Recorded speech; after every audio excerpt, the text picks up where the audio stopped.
welcome. You've found yourself here, in this quiet corner of time, where we wander through the dustier pages of history. Calmly, slowly, tonight, we'll drift back to the Victorian era. It was an age of contrasts. Towering smokestacks and glittering chandeliers. Endless rows of soot-darkened brick houses and lavish drawing rooms adorned with silk and gold leaf. We'll begin at street level, among the forgotten, where the fog hangs low and the air is thick with the scent of coal and damp stone. You needn't worry about keeping pace. There is no rush here, no urgency. Simply imagine yourself walking softly along narrow streets, worn cobblestones beneath your feet, gas lamps casting a soft amber glow against the night's cool mist. Let's begin. Our first stop, the life of a Victorian match girl. Imagine yourself, just for a moment, stepping into the cramped, humming interior of a match factory. It's early morning, but the sun's glow barely filters through soot-streaked windows. The air inside is thick, tinged with a chemical sharpness. Here, young girls sit on wooden stools, many no older than 12, some as young as 6 or 7. Their hands move with mechanical repetition, dipping wooden sticks into trays of a yellow-white paste, then setting them to dry in neat, rigid rows. The paste is white phosphorus, a substance as useful as it is deadly. Their hands move with mechanical repetition. The room is dim. The only illumination comes from flickering oil lamps, casting long shadows against the walls. Walls that are smudged with soot, dust, and fingerprints from generations of workers who came before. The girls' dresses are worn thin, their hems often stained with powdery residue. Their fingers are stiff and yellowed at the tips, nails rimmed with grime that never seems to fully wash away, a wet, rattling sound that echoes through the rafters. The air hums softly with the scrape of wood against trays, the shuffle of tired feet across wooden floors, and the occasional cough. The work is tedious, but it requires constant attention. A single careless move could ignite the tray, sending flames leaping across the workbench in an instant. For these girls, time stretches endlessly. The smell that follows is unforgettable, a heavy, sweet odor, like rotting fruit, left too long in a sun-warmed room. Their shifts begin at 6 in the morning and may last 14 hours, sometimes longer. Then her teeth loosen, and a pale swelling appears along her cheek. Soft at first, then hardening beneath the skin. The forewoman watches silently from the corner, her sharp eyes trained to spot mistakes or slowing hands. There are few breaks, just brief moments to sip water or eat a crust of bread, often shared among the girls like a rare delicacy.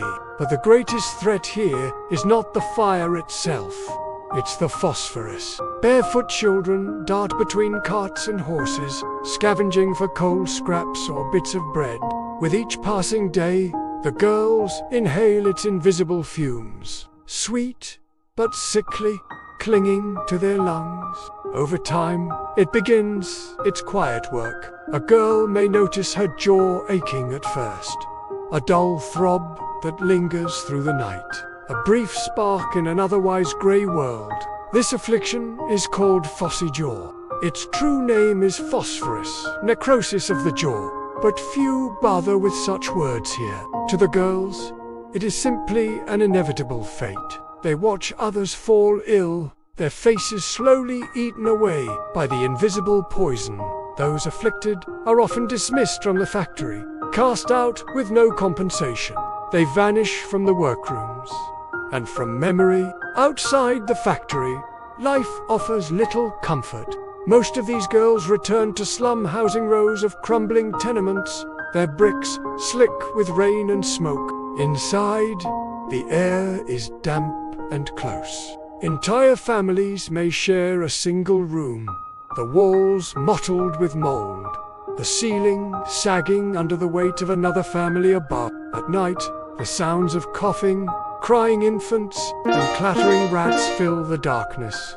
Yet, for all its misery, there is a rhythm to life here. In the early hours, the streets stir as neighbors fetch water from a shared pump. The match girls walk quietly to their factories, shawls wrapped tightly around their shoulders, their steps slow but steady. Even their laughter when it comes is soft and fleeting.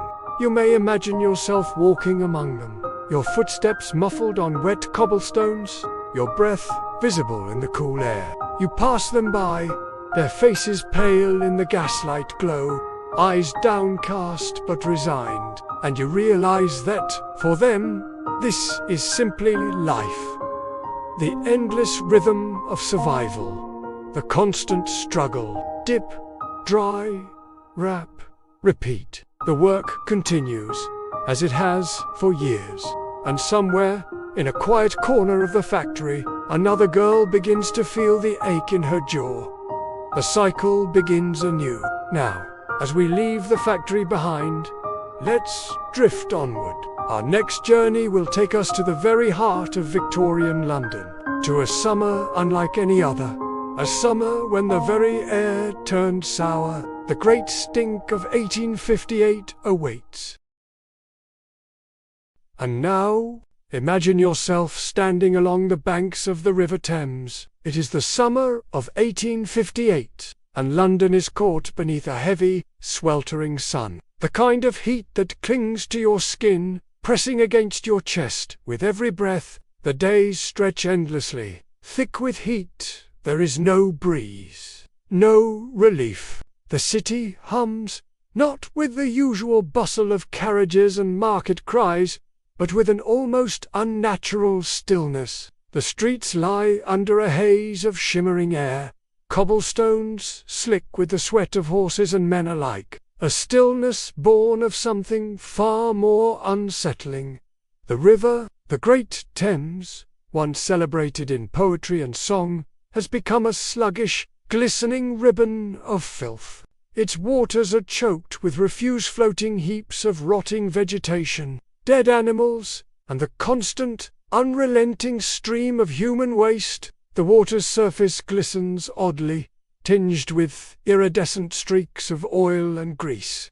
You'll see it there, drifting slowly beneath the bridges, gathering in dark eddies along the shore, sharp enough to sting the eyes and catch in the throat. The great stink, and then there is the smell. It curls through every alleyway, seeps beneath every doorway. A thick, cloying stench, part sour, part chemical. It is, as many Londoners will later call it, even those accustomed to the city's usual odor smoke, horse dung. Tanneries find themselves overwhelmed by this summer's miasma.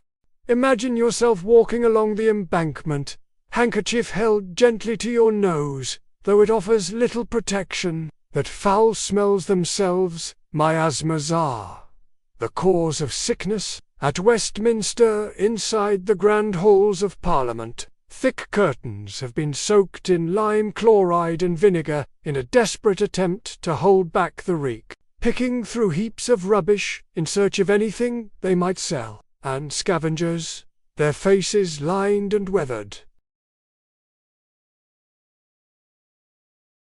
But nothing can stop it. Members of Parliament cough and gag behind their debates grow shorter, their tempers sharper. Discussions of far-off colonies or trade matters are abandoned. Rats skitter across the gutters, sleek and fat from their summer's feast. There is only one subject on everyone's lips now, carrying the city's secrets out toward the sea. The river. The newspapers call for action. Headlines scream of pestilence and decay. Though cholera has already stalked the city many times before, many still believe in the old idea. The wooden bench creaking beneath you, the oars slicing rhythmically through the murky water, and here the stench is undeniable. Ferry boats still drift between the banks, their passengers silent, faces covered, enduring the journey with stoic resignation, carefully laid beneath the city's streets to carry the waste far downstream, away from the crowded heart of London. Down at the water's edge, you can picture the ragpick. They work quickly, sweating under the blazing sun, their rags soaked with river water. Apothecaries sell out of lavender oils and pungent herbs. Street vendors offer paper cones of fragrant flowers, meant to ward off the ill air. Nearby, women scrub laundry at communal pumps, though the water itself is suspect. Above them, the city carries on, oblivious to the quiet revolution happening beneath its feet. In narrow streets leading down to the wharves, waste from thousands of cesspools spills freely onto the cobblestones, and still the river flows. Yet even here, amid the filth, there is routine. Fishermen cast lines from the bridges, though their nets yield little more than slime-covered debris.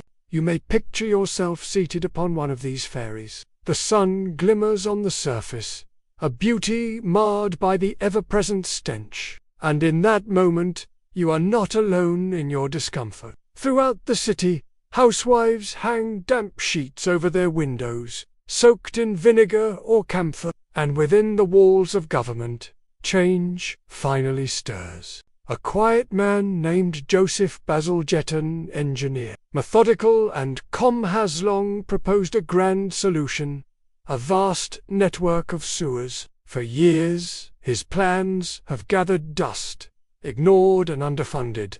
But now, the stench leaves them no choice. Within months, funding is secured. Parliament will bend at last to necessity. And so, as the great stink lingers through the hot days of summer, men begin to dig. By hand, they carve tunnels through clay and earth, their lamps flickering in the darkness below ground. It is the beginning of London's great transformation. Though it will take decades to complete, these tunnels will change the city forever.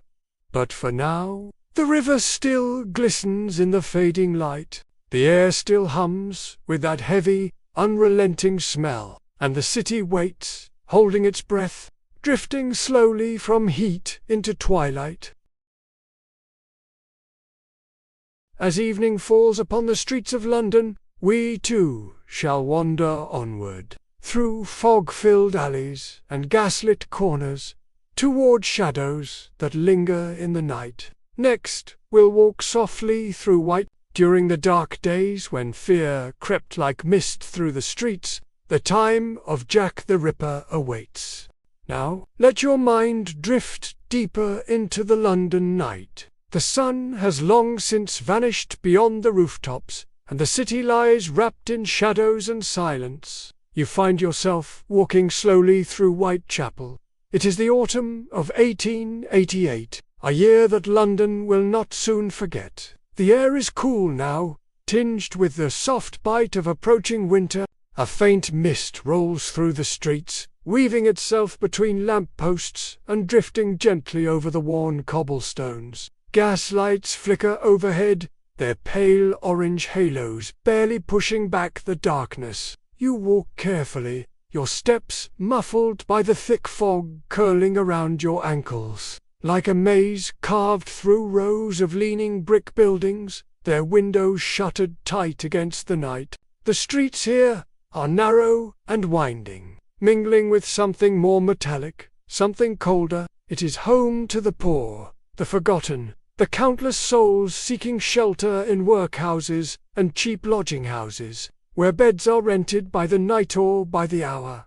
The scent of coal smoke lingers in the air. Whitechapel has long been a place of struggle. Across the street, a woman pulls her shawl tighter around her shoulders, moving quickly past you, her footsteps swift but careful on the slick stones. Here, in the heart of the East End, life is lived close to the bone. You pass a group of labourers, huddled near a doorway, their breath rising in soft clouds as they speak, in low, murmured tones.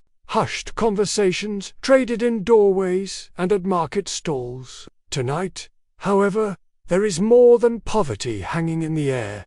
There is fear, striking swiftly, vanishing into the fog before the city can catch its breath. For weeks now, whispers have spread through these streets. Men glance over their shoulders as they hurry home from taverns and factories. Police patrols double in number, their boots echoing through the alleys in steady, deliberate rhythm. A killer walks among them. The newspapers call him Jack the Ripper, almost as if the square itself is holding its breath. No one knows his face or his name. He appears, it seems, like a phantom. Somewhere nearby, a dog barks once, then falls silent. The stories speak of women found lifeless in the cold, their bodies left in narrow passageways and hidden courtyards. Though the papers dwell on the grim details, here in the quiet dark, there is no need for such images. Instead, imagine the dread that seeps into every home, every heart. Mothers warn their daughters not to walk alone after nightfall. In a matter of months, the killings ceased as suddenly as they began. No face ever named with certainty, and yet the fear lingers.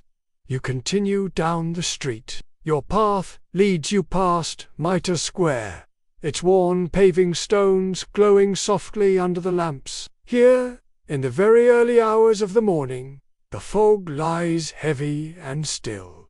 You pause for a moment, listening. Housewives hung laundry from upper windows, the lines swaying gently in the breeze. In the distance, you hear the faint clatter of a horse-drawn cart, the creak of wooden wheels against stone. It is easy to imagine the uneasy quiet that settled over these streets during those long weeks in the autumn of 1888. Every shadow seemed to hide a watcher, every footstep rang too loud in the hush of the night.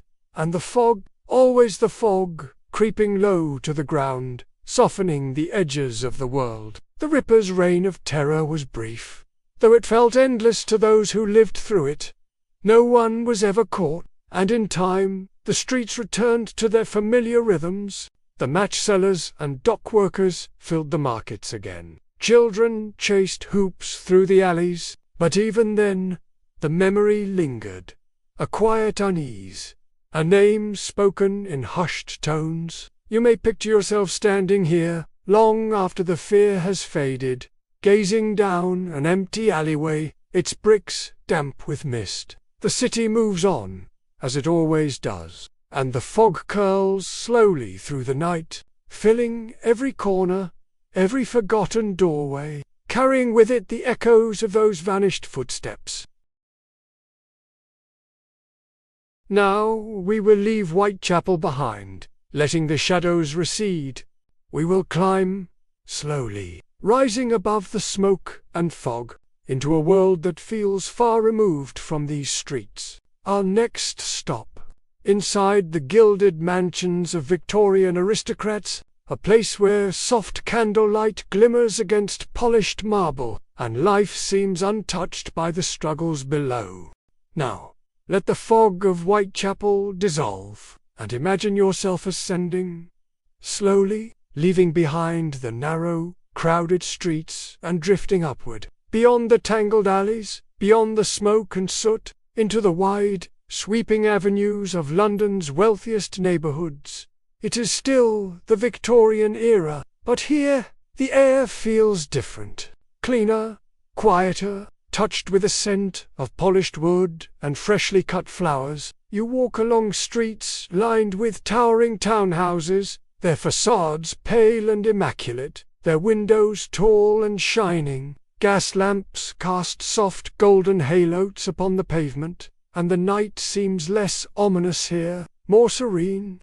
At the grand entrance of one such mansion, a liveried footman opens the door without a word, and you step inside, into a world of quiet opulence.